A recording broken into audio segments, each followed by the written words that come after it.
Good day. Today is Friday, 12th September 2025, and there are still reverberations in the United States following the assassination of Charlie Kirk, and there continues to be a great deal of talk about the situation in Europe, the conflict in Ukraine, and those things. But I'm going to start this program with a further discussion of the situation in Britain, because it seems to me that we have passed another moment in Britain, signalling the probably imminent fall of the British Prime Minister Keir Starmer. Now, it's fair to say that this September has been a particularly troubled month for Keir Starmer's government. A fact which, of course, those who follow this channel would find entirely unsurprising. But in quick succession, he's lost his deputy leader. He conducted a reshuffle, which appears to have convinced no one. And yesterday, he lost his ambassador to Washington, Peter Mandelson. Now, outside Britain, I suspect that Peter Mandelson is not a particularly well-known personality. This despite the fact that within Britain itself, his influence on British political life cannot be overstated. Now, I will do a quick rundown of it just to give people a sense, an idea of how great it has been and of what long duration it has been. I first remember Peter Mandelson appearing on the political scene as long ago as 1987. In other words, at the time when Margaret Thatcher was Prime Minister and before the Soviet Union had collapsed, when Mandelson was in charge of the Labour Party's electoral campaign in that year, in 1987. And though the Labour Party lost, and it is widely acknowledged that Margaret Thatcher and her Conservative Party remained dominant in that election, nonetheless, Mandelson's handling of the election was widely credited at the time in signalling a certain revival in Labour Party fortunes.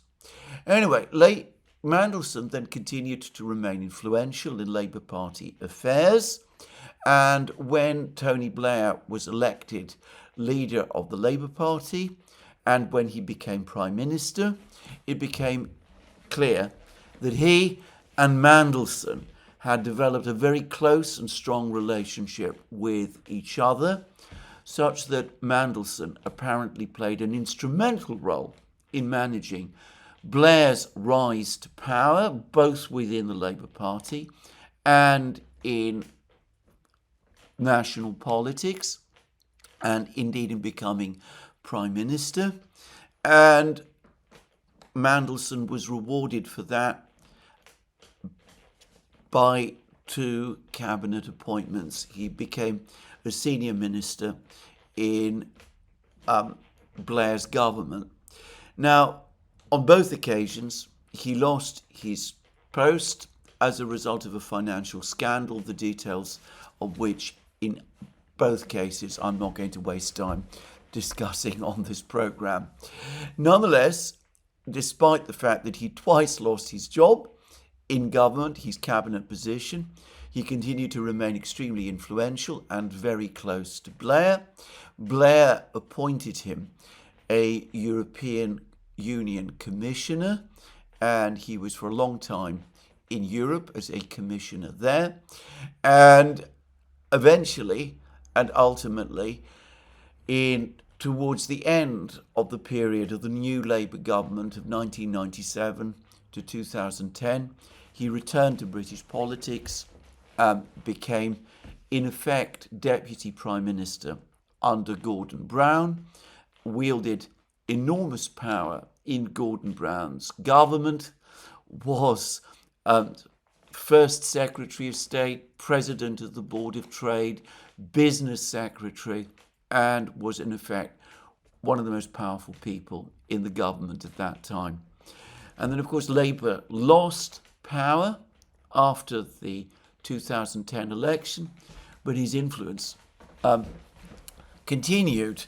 And remarkably, Mandelson resurfaced, though I say resurfaced, we were not aware of the fact at the time, at least people outside the political class were not aware of this, but he began to develop, despite remaining a member of the Labour Party and despite remaining very close to Tony Blair, he began to exercise significant influence over the then Conservative British Prime Minister, David Cameron. This continued to increase, and a fact that was not disclosed at the time, in 2016, he played some role, some say a very important role, in managing the Remain campaign during the Brexit referendum, though he did so very much working behind the scenes. Well, afterwards, following Cameron's fall, following the Brexit result, which resulted in an unexpected win for Leave, Mandelson again became an important political figure. He played an instrumental role, some say the key role, in organising and, or at least facilitating, the campaign that took place in Britain at that time for a second referendum. In fact, what that really was not a second referendum, but an attempt to cancel the result of the Brexit referendum of 2016, and in typical European fashion, to rerun that referendum again, this time with, shall we say, a more carefully prepared outcome. Anyway, Mandelson played an instrumental role in all of that.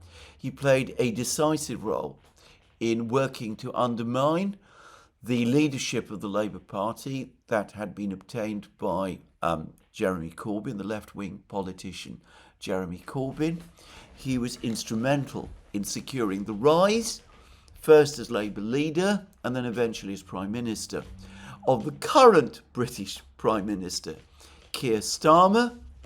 And Keir Starmer, who became as close to Mandelson as previous British Prime Ministers have been, rewarded Mandelson with the job of ambassador to Washington.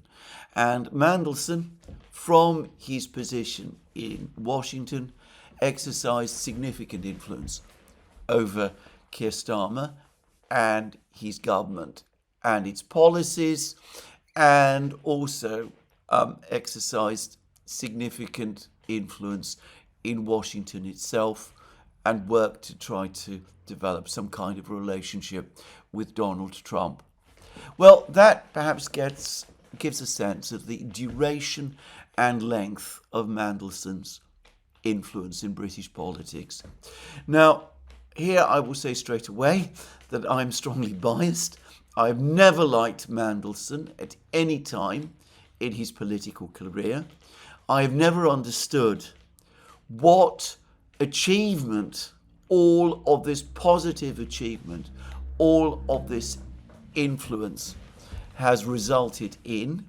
It seems to me that he has played, on the contrary, an instrumental role in making British politics manipulative and discordant and increasingly detached from the pulse of ordinary life, public life, and beyond that, as ought to be obvious from my discussion of Mandelson, much of his influence has been exercised behind the scenes and in democratic politics.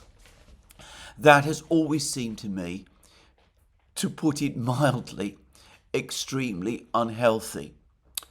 What I did not know, and what the vast majority of people in Britain did not know throughout this period, was that for a very, very long time, Peter Mandelson was also a close friend of Jeffrey Epstein. This is not something that I can say with confidence was discussed at all in Britain during most of this period when Peter Mandelson exercised so much influence in our domestic affairs.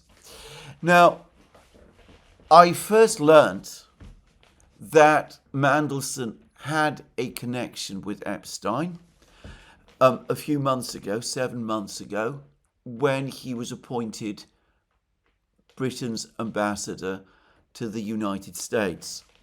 And I remember being surprised that he was appointed ambassador to the United States, despite that connection to Epstein.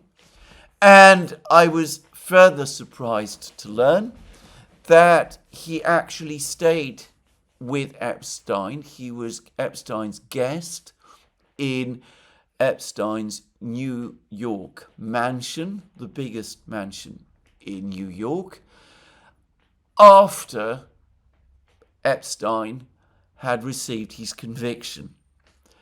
But no one, to all appearances, in Britain seemed to be particularly concerned about this. Anyway, over the last couple of days, it has become increasingly clear that the connection between Epstein and Mandelson was extremely close, much closer than we had been led to believe.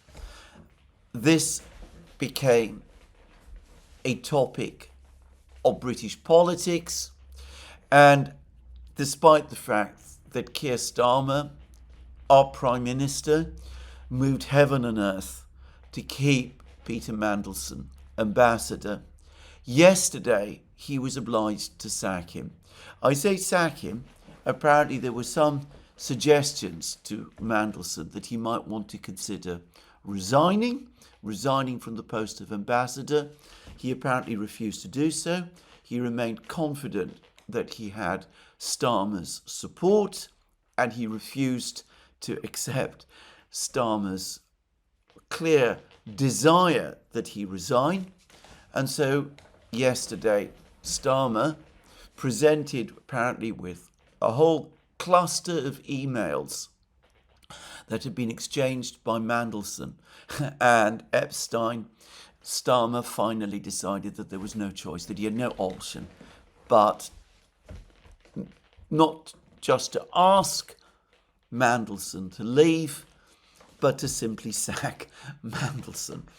And Mandelson has indeed been sacked, and I must assume that this is finally the end of Mandelson's exceptionally long career in British politics. Now, there are a host of unanswered questions about this. Firstly, it appears that the friendship between Mandelson and Epstein was common knowledge within the British political class. This has never been something that most people who were involved in politics did not know. Starmer knew all about the friendship between Epstein and Mandelson when he first started to associate with Mandelson in the second referendum campaign, and when he continued to accept Mandelson's advice after Starmer became leader of the Labour Party. So how is it possible that a person with such a strong connection to to Epstein as this, given the extent of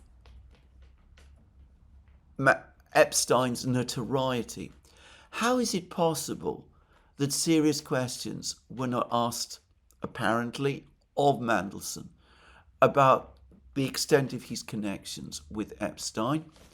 And, well, if questions were asked, did Mandelson give untrue answers? It's starting to look as if he might have done. But anyway, put that all aside. What this whole episode demonstrates is two things. Firstly, a lot of people are saying that it's another sign of Keir Starmer's poor judgment. The fact that he appointed someone like Mandelson to this extraordinarily important position, this public position of British ambassador to London. Apparently, Starmer was some doubts about it, or that's what we're being told now, but all sorts of important people close to Starmer lobbied for it and all of that. Well, I'm going to say this. Clearly, Starmer did exercise poor judgment here. But isn't it the case that the entire British political class is guilty here of the same thing?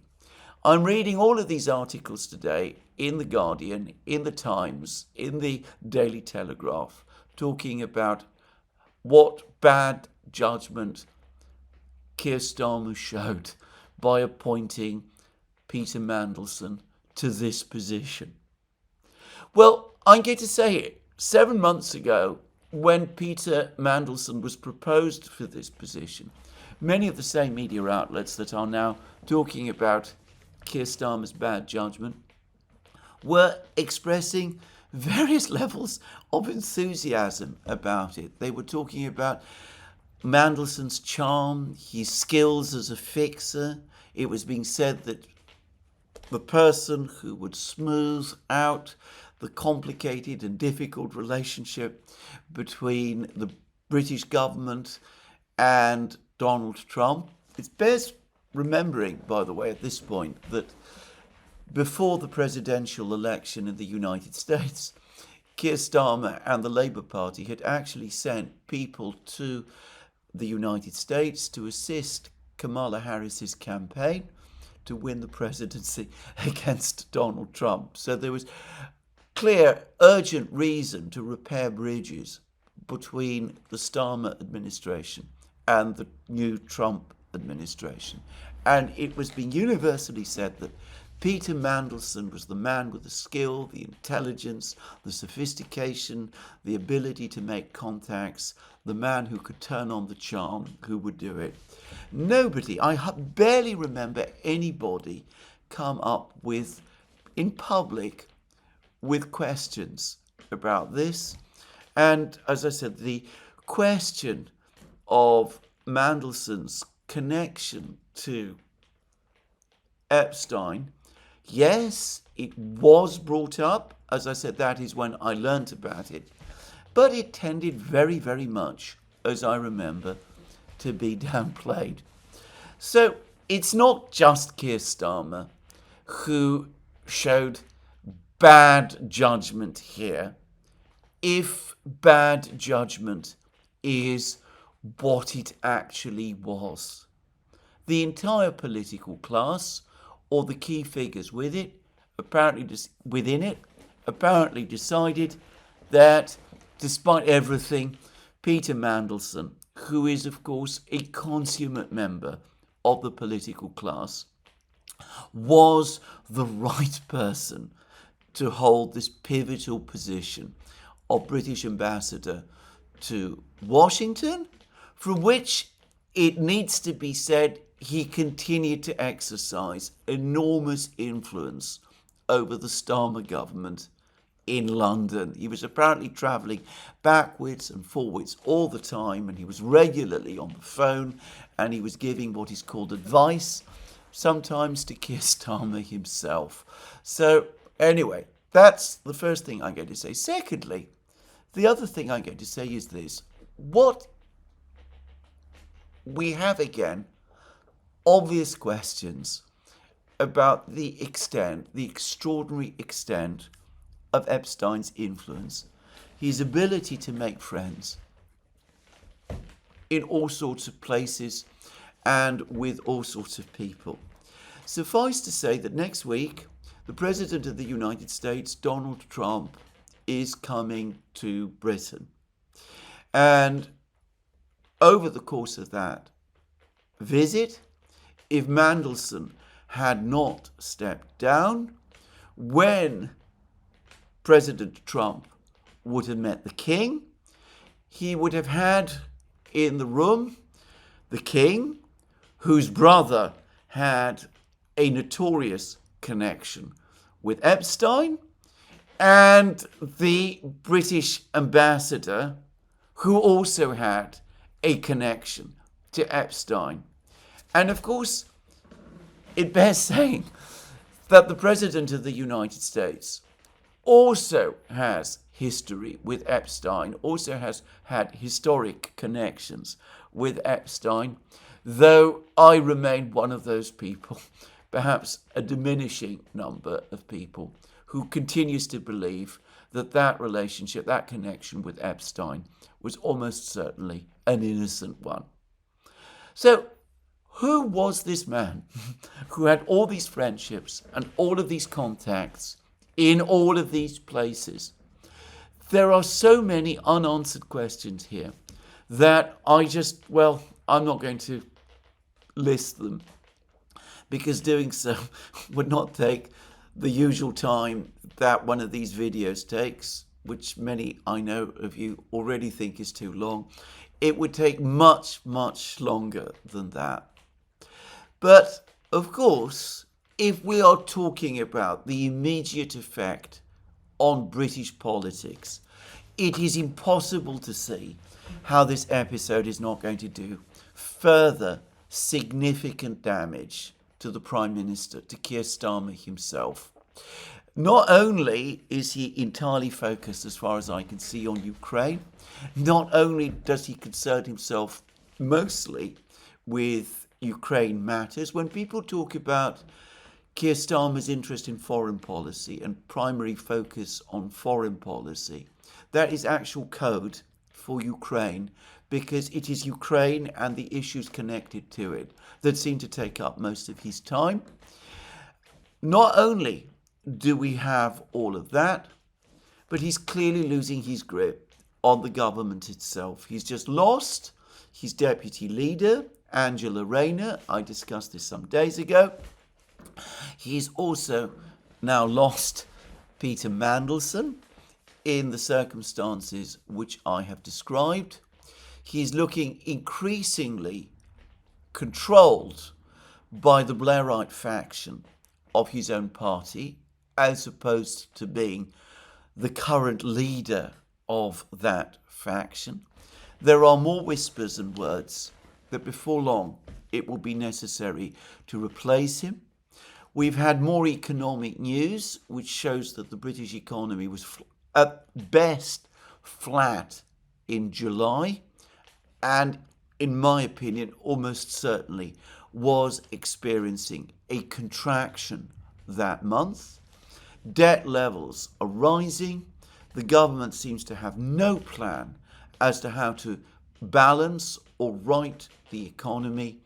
And there are more and more complaints that when the Prime Minister speaks, what we hear is an unending, ceaseless catalogue of cliches, and there is no sense that there is any real mind or thought or strategy behind them.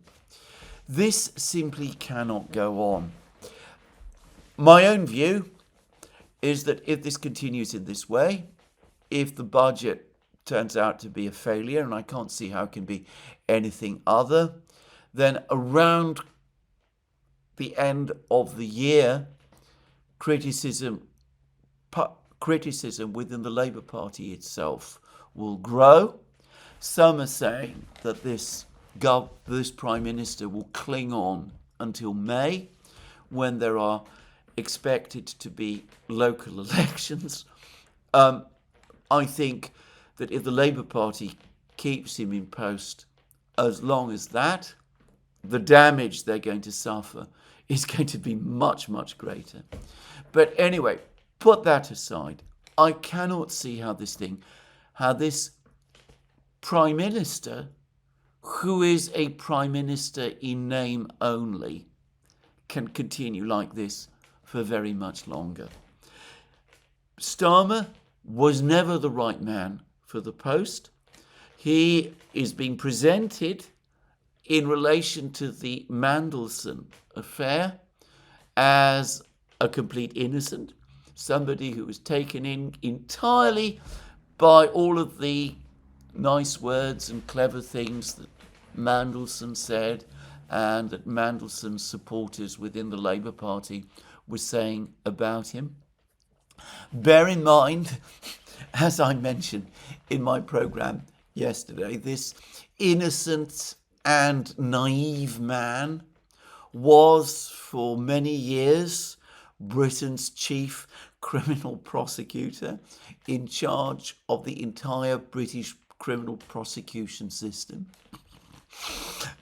You can make of that what you will, but I cannot see how this man, who whatever he was as a lawyer, as a chief prosecutor, or any of these things, is clearly not cut out to be Prime Minister at this difficult time, can continue like this for much longer. Anyway, that's what I wanted to say. I think people in Britain will obviously be annoyed with Starmer, but my sense is that the totality of their annoyance and cynicism over the Mandelson affair will be focused not just on Starmer, but the entire British political class, who are, whether they pretend otherwise, who are unquestionably themselves implicated in Mandelson's latest scandal. Anyway, let's move on and let's now talk about other things. Let's return to the topic of the conflict in Ukraine, which is the perennial topic that dominates these programs. Now, let me begin again, and I say this with some surprise actually. Let me begin again with the whole subject of the so-called incursion of the Russian drones into Poland. Now, one of the things that I have not mentioned in my previous two videos, even though in fact it was already being talked about on the day that the drones entered Polish airspace, is of the complete and disastrous failure of the Polish Air Force and of the NATO air forces in shooting down these drones. Now, I say that I read on the day the drones entered Polish airspace an article in The Guardian lamenting the fact that out of 20 drones that had supposedly entered Polish airspace, the Poles and their NATO allies had only managed to shoot 3 or perhaps 4 down. In my first video, where I first discussed this, I said that all the drones had been shot down, and I said that in good faith because that was the commentary that I had been reading at the time. Well, it turned out that they only managed to shoot down 3 or 4. And over the last couple of hours, we have learned increasingly about the numbers of aircraft, the types of aircraft deployed across Poland to try to shoot down these drones. And they included F-35 stealth fighter jets and AMRAAM missiles were used. And the totality of all this activity, of all of this energy, was that even though these were simple, basic, non-stealthy decoy drones, remember, if they're decoy drones, they are designed to be visible to radars, because there's no point in making decoy drones stealthy or too stealthy, because if they are entirely stealthy, then by definition, they cannot be decoys. Anyway, despite the fact that these are slow-moving, simple, cheap, fiberglass or plastic drones, not especially stealthy, apparently there was an almost complete failure to shoot them down. Now, a number of people have written to me and have said that it would not even have been necessary if the Ukrainians had wanted to stage a false flag to refurbish these drones and to fly them into Polish airspace. They could have been quietly smuggled in and left on the ground for the Poles to find. And that is true.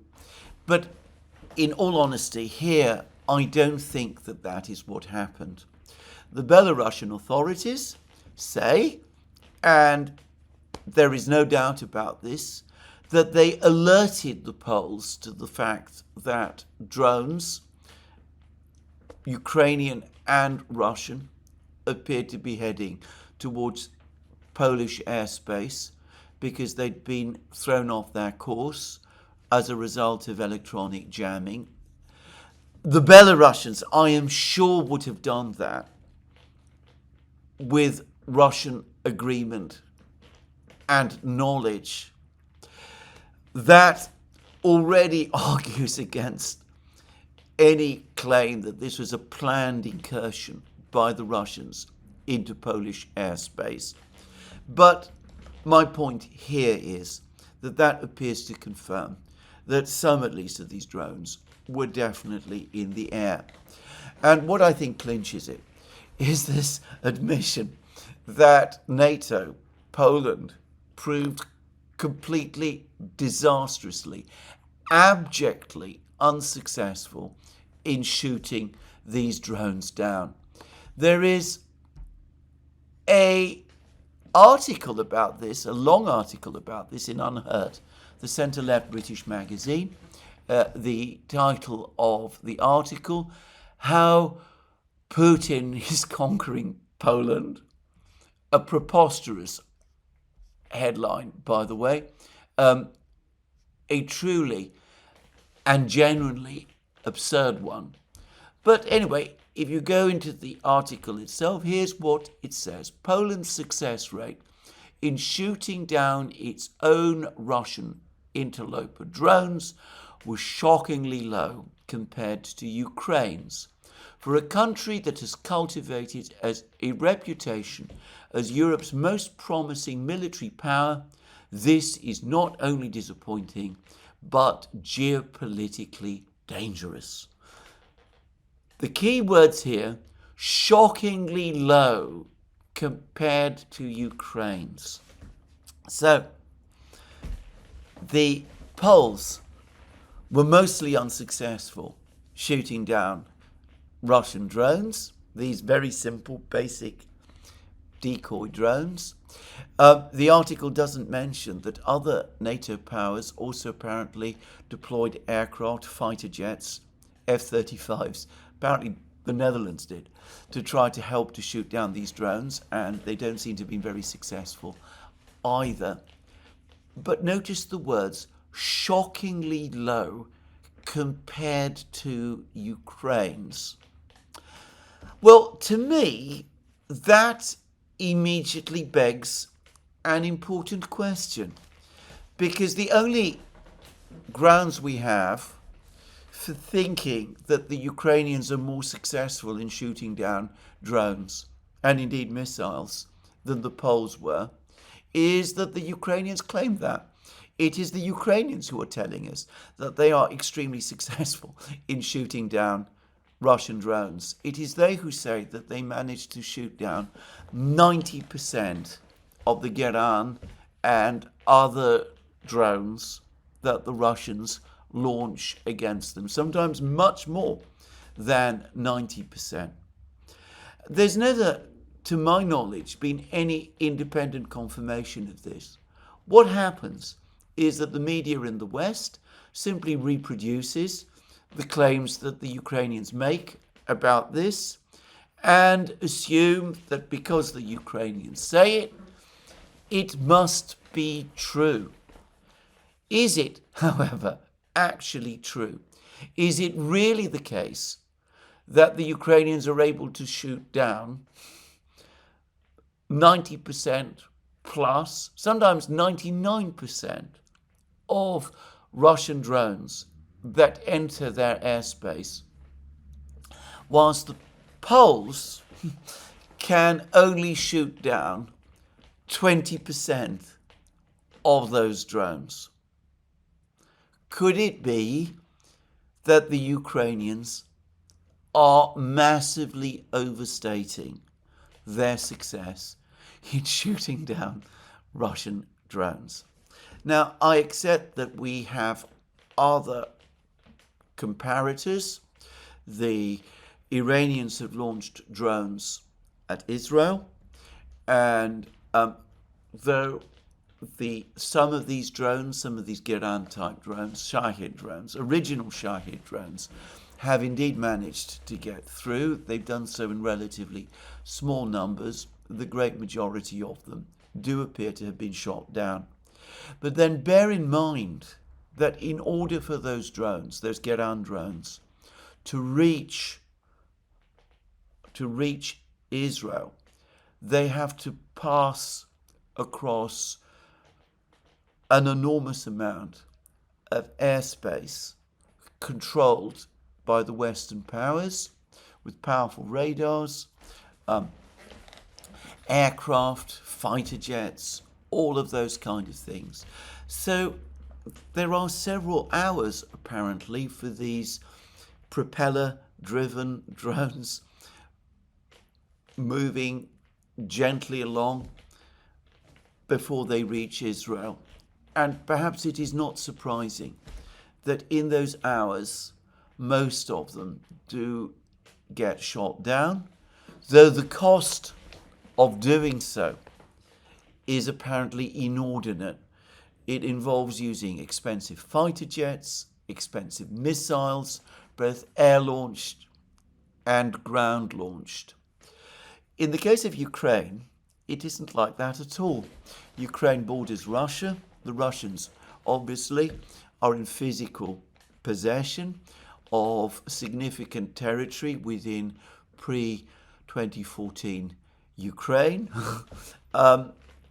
The Russians, obviously, are able to conduct strikes against Ukrainian air defenses and do so on a regular basis. They conduct strikes against Ukrainian radar systems and radar complexes. They're able to conduct jamming, and apparently they do all of these things.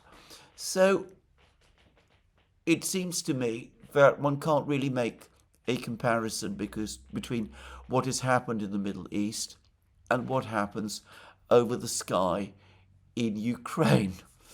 I have long believed that Ukrainian claims to have shot down hundreds of drones, 99% of the drones that the Russians launch, and most of the missiles that the Russians launch, are exaggerated to the point of being fantastical.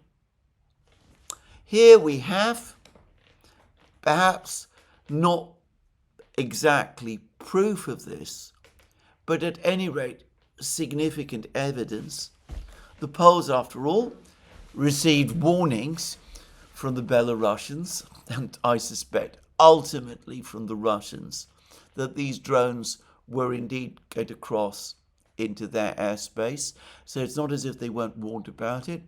They had significant air defense assets, and they failed. And I suspect that the Ukrainians, operating in an even harsher environment, are probably failing as well. Which is why these drones, the Duran drones, and of course the missiles, are having the devastating effect that they have. Now, I accept, again, that this is an inference that I am drawing, and some people will no doubt come back and will say that I'm overstating things. It's not really quite the same. Poland faced problems that Ukraine doesn't have. Poland doesn't have the experience that Ukraine does, and all those sort of things. But I think the point does need to be made. I think we have now the closest, the clearest indicator of how successful Western air defense systems actually really are in suppressing these Russian drone and missile strikes, and that the evidence that we have is that they're not actually that successful or effective at all. Anyway, that's the first thing I wanted to say. Now, the second is that there's been an awful lot about how the various Western powers, the various NATO militaries, are rushing their forces to Poland now, their air defense forces, to help beef up Poland's air defense in the face of this enormous mounting Russian threat. Never mind that there is no real threat, that, as I said in my program yesterday, the Russians sending decoy drones, inert decoy drones without explosive, into Polish territory. Whatever the explanation behind it, whether it was a Ukrainian forced flag or drones going astray because of electronic jamming or being taken further than their design might indicate because of the wind, any one of those things. Anyway, there is no clear threat from the Russians. I mean, it is, as I said yesterday, absurd to think that the Russians would threaten Poland with inert, easy to shoot down, or supposedly easy to shoot down decoy drones. Nonetheless, the NATO powers are moving air defense assets, fighter jets, to Poland.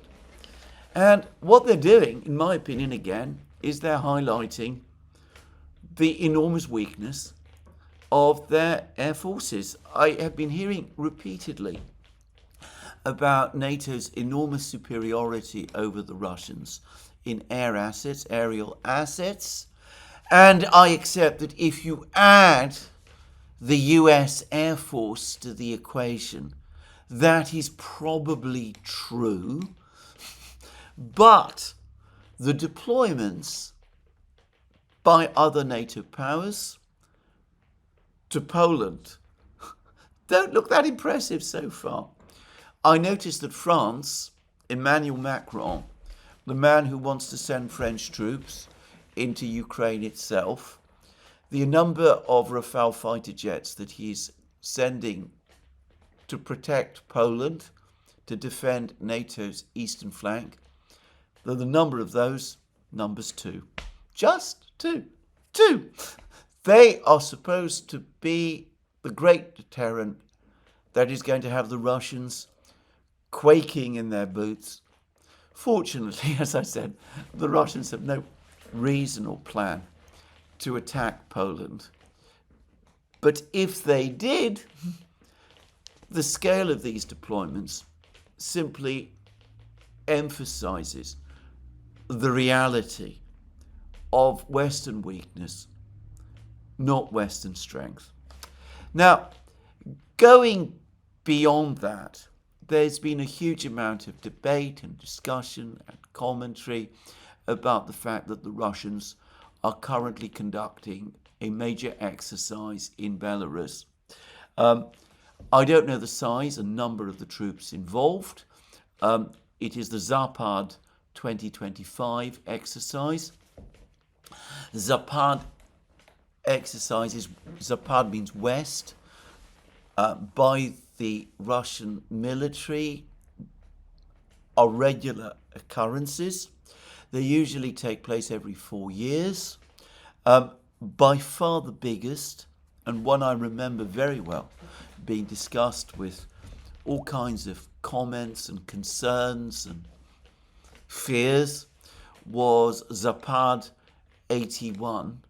Still, I believe, the biggest military exercise that has ever been conducted on European territory since the end of the Second World War, conducted by the Soviet Union and its Warsaw Pact allies in the summer of 1981.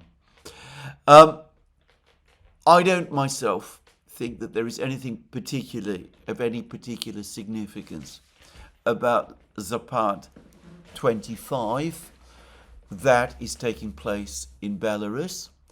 It is possible, just possible, that the Russians and the Belarusians are conducting this exercise together, preparatory to another strike south towards Kiev.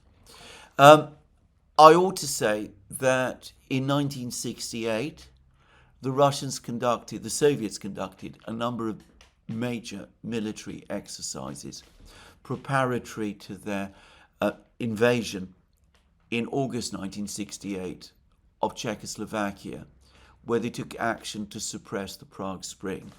And that advance into Czechoslovakia was hidden initially behind one of these exercises. I mentioned Zapad 81, which took place in the summer of 1981. That exercise was almost certainly planned years in advance, but again, there was some reason to think at the time, and to some extent since, that the sheer scale of that exercise was intended, at least to some extent, to intimidate the communist government in Poland at a time when the independent union, Solidarity, was a significant force in Poland.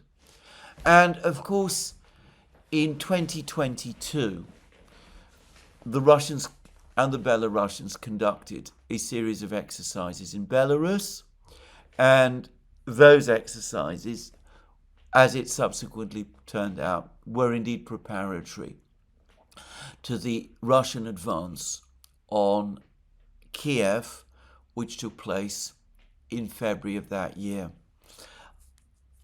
I don't myself think that this is likely to be the case with this exercise in Belarus now.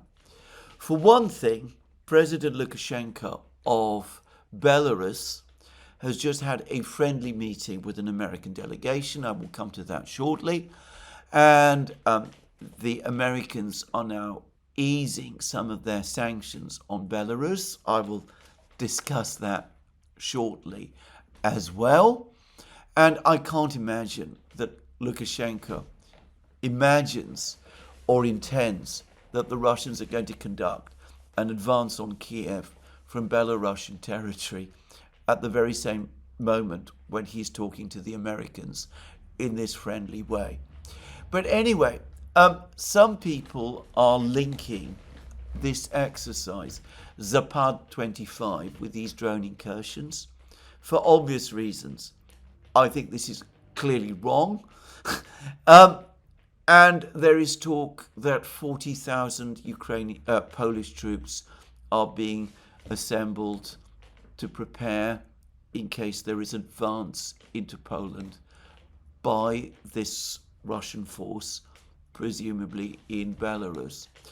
All I will say about that is that I don't myself think that any such danger exists, but if it did exist, given the realities, the military strategic realities now, the idea that the Poles would be a match for the extremely experienced and well-organized Russians now is perhaps a foolhardy one. Fortunately, I don't think any threat to Poland exists. And I would have thought, again, that if the Poles are really concerned about such a threat, then they should do what I discussed in my program yesterday. They should accept the Russian offer, get together with the officials of the Russian Defense Ministry, discuss this drone incursion, discuss the military exercises in Belarus, find out what exactly it is that the Russians are thinking of doing, and remain calm. To my mind, none of these exercises mean very much. The drone episode doesn't mean very much. The way some people are using it, obviously to escalate tensions,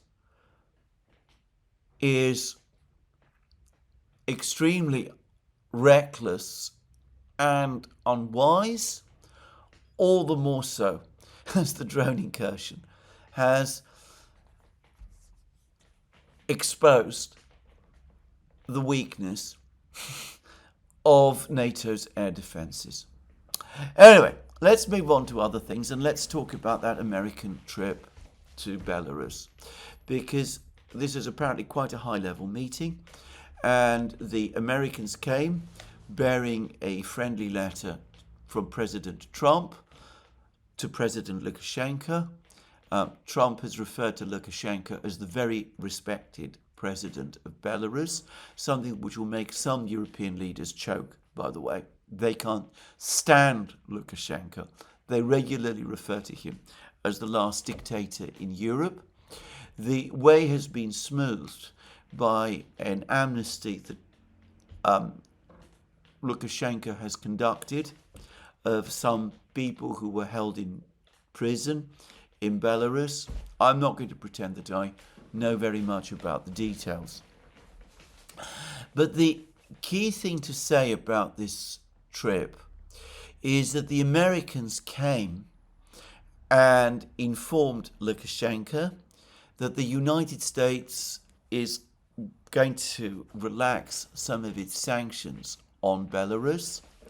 And the key step that it's taking is that it is going to restore direct air links between the United States and Belarus.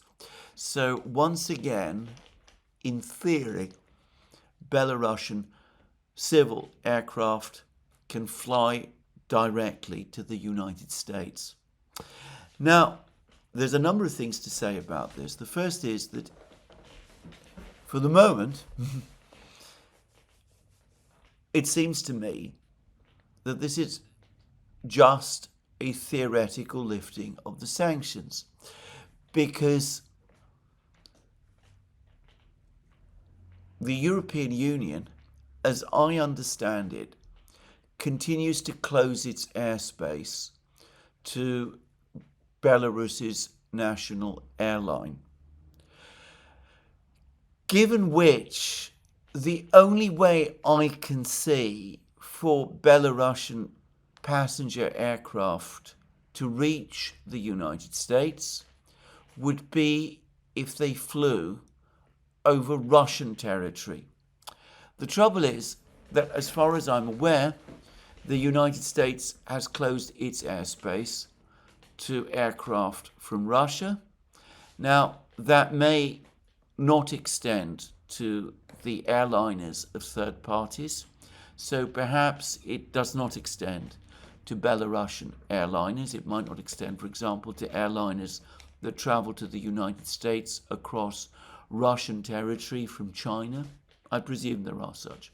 Anyway, I am not sure about this, but what I do know is that the Russians have on several occasions brought up with the Americans the possibility that the United States and Russia might restore direct air links between them. And it has been suggested, apparently, by the Russians that this would be the first important step towards achieving normalization. Now, there's been much commentary. There was an article in The Economist that said that these moves by Lukashenko to repair relations with the Americans, which, by the way, as far as I can see, have been entirely initiated by the Americans, that these moves suggest that Lukashenko is trying to drift away again from the Russians and drift towards the Americans. I get no sense of this at all. Lukashenko has had meetings, very friendly meetings with Putin, including one that he had fairly recently after he had his first contacts with the Americans. Lukashenko has, by his own admission and by admissions that have now appeared in the American media, acted as a back channel, has provided a back channel between the United States and the Russians. Over the course of this American delegation's visit to Minsk, Lukashenko again advised the Americans that the main obstacle to peace in Ukraine is not Vladimir Putin or the Russians at all. On the contrary, it is the European Union and President Zelensky in Ukraine. So again, Lukashenko seems to be advocating for the Russians here. And of course, just to say, Lukashenko has confirmed that the Russians are shortly going to deploy Oreshnik missiles on Belarusian territory, and there's Russian troops now permanently stationed on Belarusian territory, and the big exercise, Zapad 25, that I was discussing, is currently taking place on Belarusian territory as well. So clearly, Lukashenko is dealing with the Americans as a Russian ally. And here we should say an ally because, of course, Russia and Belarus have a military and economic alliance. Belarus is a member of the Collective Security Treaty Organization, which is led by Russia, and it is also a member of the Eurasian Economic Union. So when the Americans take the step of establishing direct air links with Belarus, it seems to me that this is paving the way for the United States to move forward to re-establish direct air links with Russia as well. That seems to me to be the logical outcome of the process. And bear in mind that if I am correct, and Belarusian civilian aircraft can only reach the United States by flying across Russian airspace, we could, in the meantime, have an interim situation where Belarusian airliners fly to Moscow, pick up Russian passengers there, and fly from Moscow direct to the United States across the Arctic, as I believe Ilyushin 96 aircraft, for example, which the Russians might be able to provide to the Belarusian national airline, probably other aircraft, civilian passenger aircraft, about which I know less, apparently would have the range to do. So already this looks like establishing a direct air link between Russia and the United States, circumventing the European Union. Now, and circumventing the European Union's own sanctions.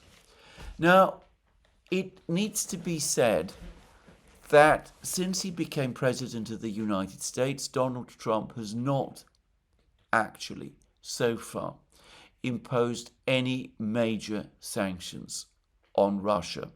He's not really gone beyond what Joe Biden and Biden's administration previously did. There have been some American sanctions under Trump, but they're basically exercises in tightening up sanctions that were already there. The US has actually pulled out of certain other sanctions. It's pulled out, for example, from the G7 oil price cap on deliveries, on transport by ship of Russian oil. This has not been widely discussed or commented upon, but I understand that the United States no longer enforces an oil price cap on Russian oil. And of course, the United States had an argument with the Europeans last week.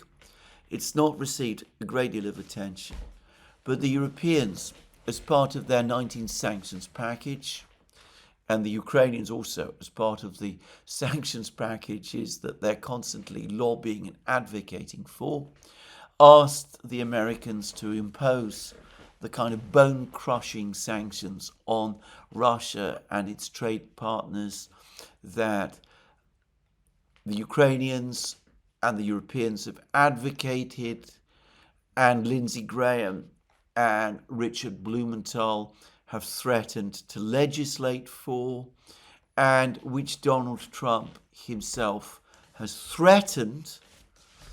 But the Americans, Donald Trump himself, apparently told the Europeans that the Americans would only impose on the Russians and on Russia's trading partners sanctions of that kind if the Europeans did the same, if they also were prepared to impose 100% tariffs on China and India and stop entirely all purchases of Russian oil and Russian gas.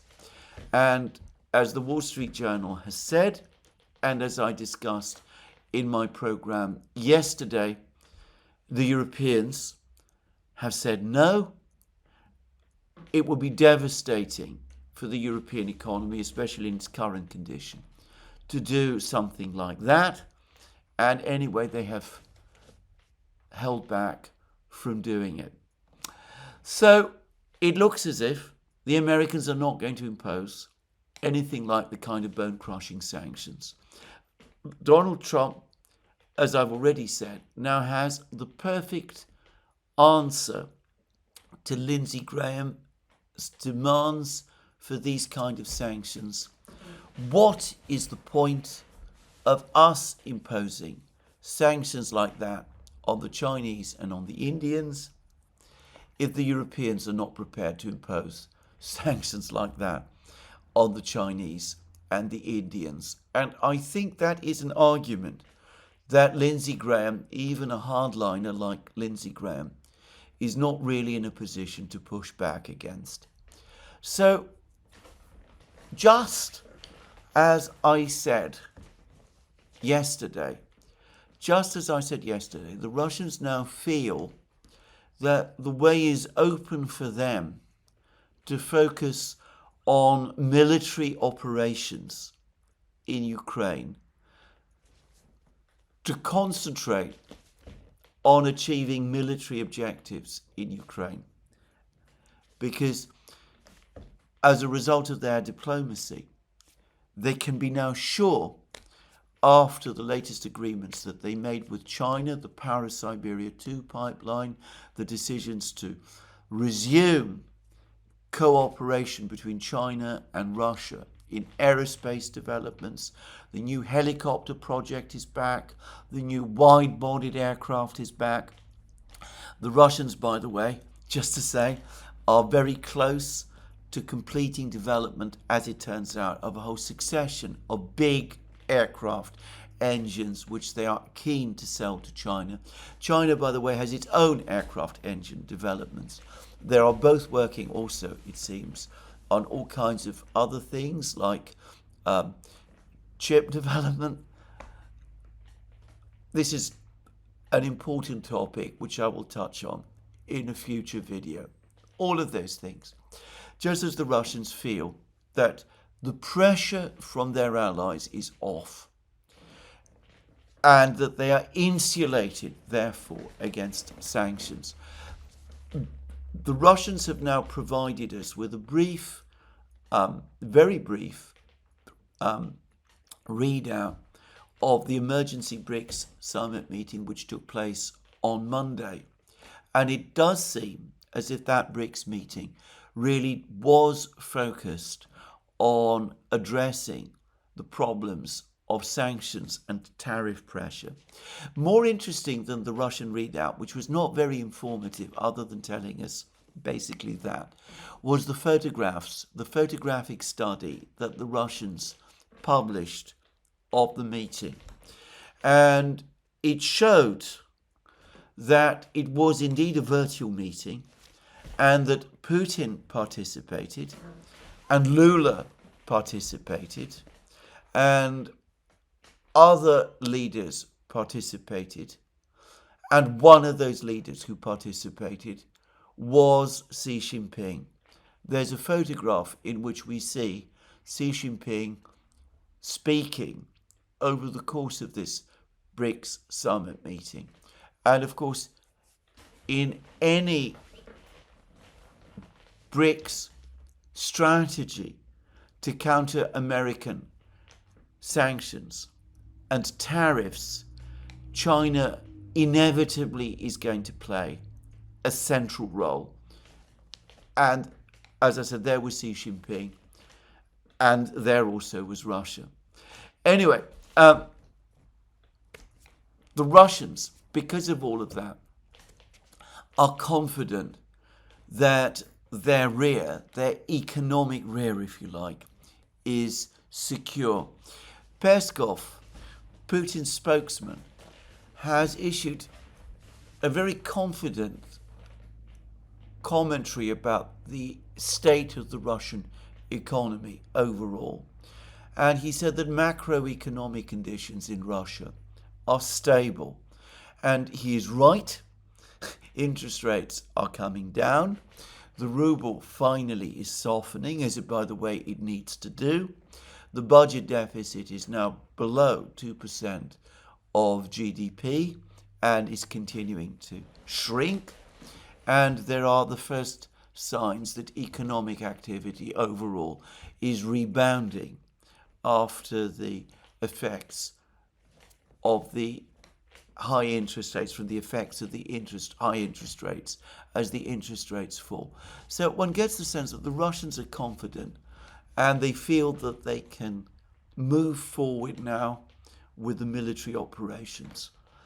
And I'm starting to get the sense that some people, at least in the US administration, maybe the president himself, are coming to the same conclusion about sanctions for all sorts of reasons, very practical and self-interested reasons.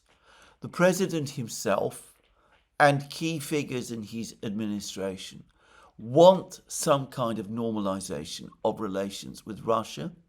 Their priority is not some great rapprochement or détente with Russia, though I suspect that there are some people in the US who still aspire to that. Their priority is to keep the price of energy stable in order to reduce inflation fears in the United States, and with indicators that the United States economy might be in recession at a time when inflation nonetheless is still sticky and perhaps even rising. That becomes still more important. And I get the sense that the Americans, the president believes, or at least some people in the administration believe, that after the intense diplomatic activity of the last 6 weeks, the Alaska summit, the meeting in Washington between Trump, Zelensky, and the European leaders, the face-off over security guarantees and sanctions, finally, the pressure to impose these bone-crashing sanctions on Russia and its trade partners is off. The Europeans have shown that they are unable to go there, so the United States doesn't have to, and they're taking advantage of that to start making the first small steps towards some degree of normalization with the Russians by taking the first step to establish direct air links. Now, it's important to say that this process of normalization is only going to go so far. I would love to see, personally, a situation where the United States and Russia went for a full détente. I don't remotely think that's going to happen. I don't think the Russians think it's going to happen. And I'm sure that it won't. But if one can't get a détente, a situation where there is at least meetings between the Americans and the Russians, back channel contacts, and direct air links, is at least something, and a great deal more than something. If Russians can fly to the United States directly, again, even if they have to use Belarusian airlines to do it, that is going to change the mood. It's going to soften attitudes in Russia. It's going to be something that people there will notice, and it's going to make them feel that the situation between the United States and Russia is not deteriorating, and that risk of a major war is now going into remission. Anyway, I just wanted to say all of this. We will see where it goes. But in the meantime, of course, the war itself goes on. And I'm going to now touch on the military situation, though I will do so relatively briefly. The first thing to say is that we have had more information from Pokrovsk, though interestingly and importantly, the information tends to come from southwest Pokrovsk and the area north of Udachne. Now, I have, as I've discussed in several programs, been taking most of my information about the situation around Pokrovsk, mostly from Redovka, the Russian newspaper. And Redovka has been saying that in Pokrovsk itself, the Russians have been making major advances. They have captured almost the entirety of western Pokrovsk. They appear, if you follow Redovska's map, to control around half of Pokrovsk itself and to have gained control of the main roads, the two main roads that lead into Pokrovsk from the west, the E50 road, which is the main transport road into Pokrovsk, but also the smaller road that passed into Pokrovsk through the village of Grishino. And Redovka also says that the Russians, having secured Udachne, have been pushing north and are now in the process of storming the Pokrovsk mine that lies immediately south of the E50 road and within striking distance from the south of the village of Grishino. And Redovka continues to say that the Russian military continues to retain a presence northeast of Grishino. Russian forces that have pushed past Rodinska, the village immediately to the north of Pokrovsk, and have established a foothold just outside Grishino as well. Well, about the advance by the Russians north of Rodinska towards Grishino, we've had a map from General Gerasimov, the chief of the General Staff, that appears to confirm that, but we've had no video or photographic images. But about the fighting on the Pokrovsk mine, south of the E50 road, we now have. Now, I say fighting. It would be more correct to say that what the Russians have released is video footage of very heavy bombing and shelling by the Russians of the various big industrial buildings that make up the industrial structures of the Pokrovsk mine. Now that, it seems to me, is consistent with the Russian storming operation being underway in connection with the Pokrovsk mine. The Russians have not published video footage showing their soldiers on the territory of the mine itself. But this looks to me like a major attack on the mine, and I think it is likely that the Russians are indeed there and that fighting for control of the mine is indeed taking place. And to say it simply, I believe that in the next few days, probably, the mine will fall and the Russians will be in a position shortly after to cut the E50 road and to advance on Grushinya from the south. And well, Radovka is talking about the Russian forces advancing from the south and joining up with the Russian forces that lie immediately to the east, northeast of Grushinya, that have advanced on Grushinya from the north and establishing a ring around Pokrovsk. Perhaps that's going a bit too far. I don't know how strong the Russian forces outside Grushinya are. And of course, I'm not even absolutely sure that they are even there. There has been no video footage of it. But it does look as if the battle for Pokrovsk is intensifying.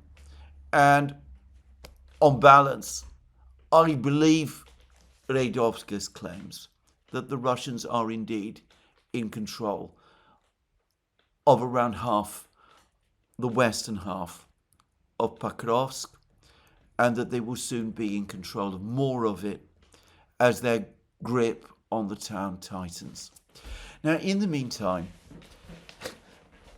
we're having lots of claims about intense fighting in the area of the Russian breakthrough, northeast of Pokrovsk, in the area of Zoloty Kolodyas, Kucherny Yar, Vladimirovka, all of these places which the Russians captured in August.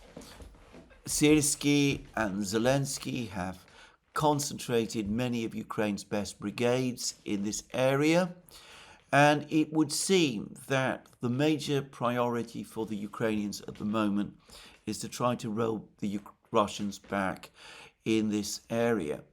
And everybody acknowledges that the Ukrainians are suffering terrible losses. I discussed this in my program yesterday.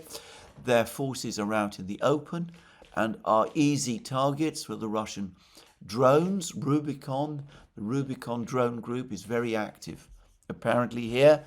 And so, it seems, is the Russian Air Force. So, the Ukrainians are suffering very, very heavy losses. And yesterday, I spoke about how Deep State, the Ukrainian mapping project, appeared for several days to go silent. Well, yesterday, they reappeared and they showed significant territory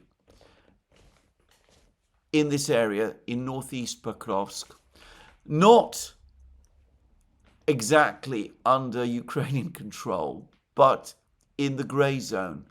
In other words, contested territory being fought over between the Ukrainians and the Russians. There's a complete absence of any corroborating video footage, and the Russians themselves are almost completely silent about what is going on here. Now, I am not there, just to say this again. I don't know myself exactly what is going on. Some days ago, Radovka claimed that the Ukrainian counterattack in this area had been defeated and had been repelled by the Russians after heavy losses.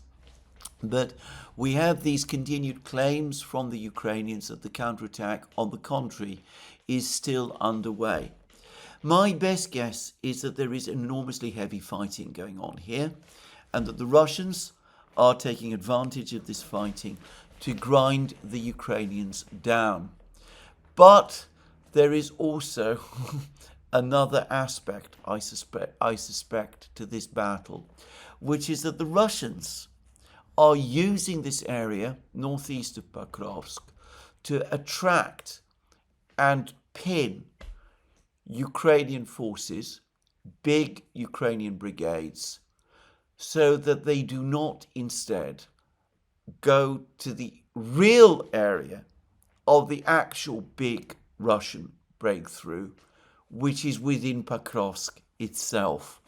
So that the Ukrainians are left fighting bitter battles to control places like Zoloty Kolodyaz, which according to the Russians they only partially control, and Kucherny Yar and Vladimirovka, even as the Russians enlarge the territory that they control inside Pokrovsk and gradually work up their way to capture the Pokrovsk mine and move towards cutting all the main big supply roads and prepare the battle for not just the capture of Pokrovsk, but basically for the destruction of the greater part of the Ukrainian forces that are defending Pokrovsk and are counterattacking on this territory on the northeast of Pokrovsk.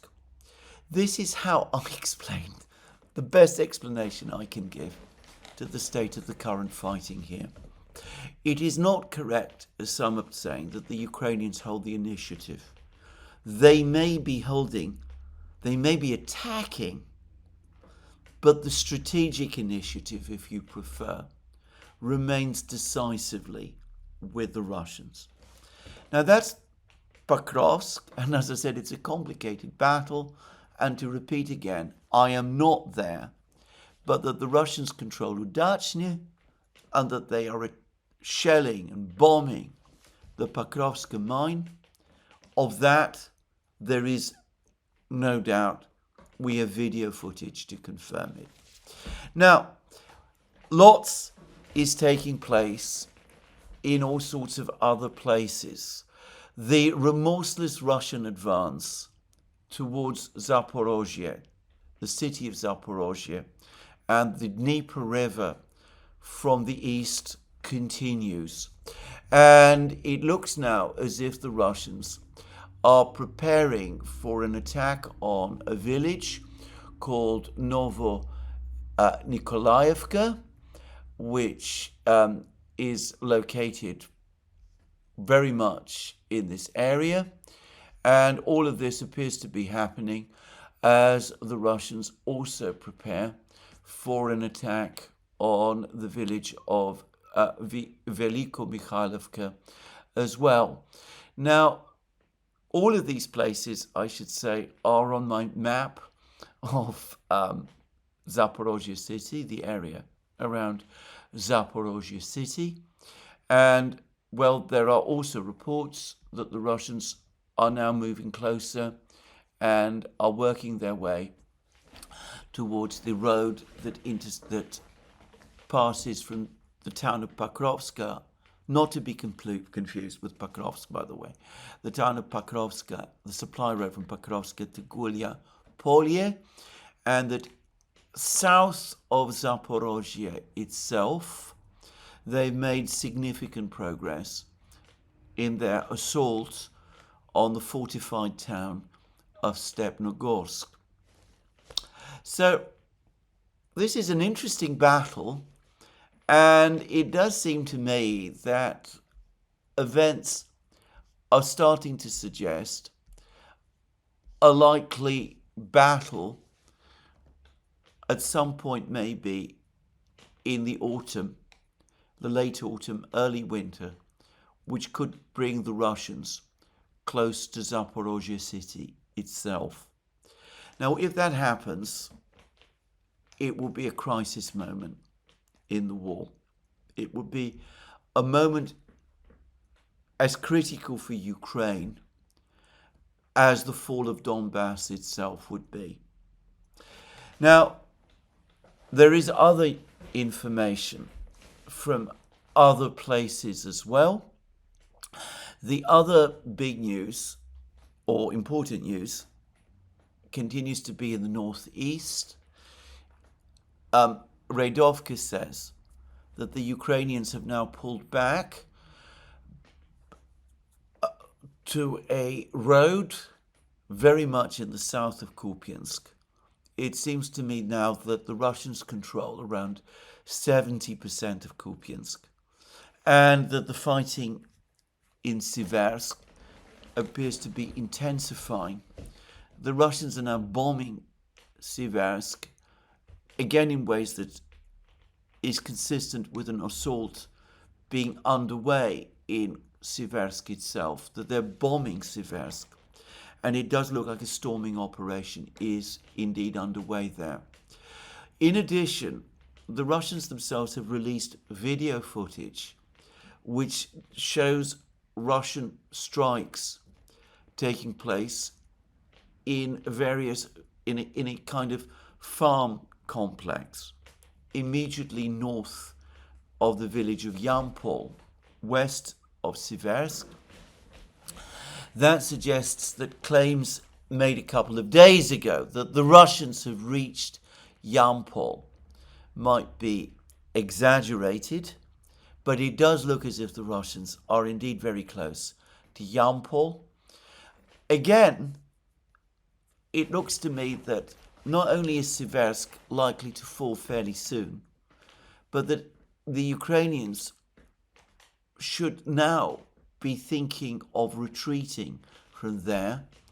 And there was an article again in Radovka which said that if they don't retreat now, accepting that whatever heavy equipment they have left, they have no real choice now but to leave behind them in Siversk, that if they don't retreat now, they really do risk encirclement and at best capture, at worst even worse things, trying to flee across the fields, again hunted by the Russians and their drones. So we could see how every day the pressure grows. And Kupiansk, as I said, the Russians seem to be mostly in control of. I suspect that they're in control of a lot more of Pokrovsk than most of the mapping projects acknowledge. And the Russians are continuing to advance remorselessly towards the city of Zaporozhye itself. And, well, I don't know what the Ukrainians about that are intending to do. Well, this is where I'm going to finish my program today. Let me remind you again that you can find all our programs on our various platforms, Locals, Rumble and X. You can support our work via Patreon and Subscribestar, and by going to our shop, links under this video. Last but not least, if you've liked this video, please remember to tick the like button and to check your subscription to this platform. That's me for today. More from me soon. Have a very good day.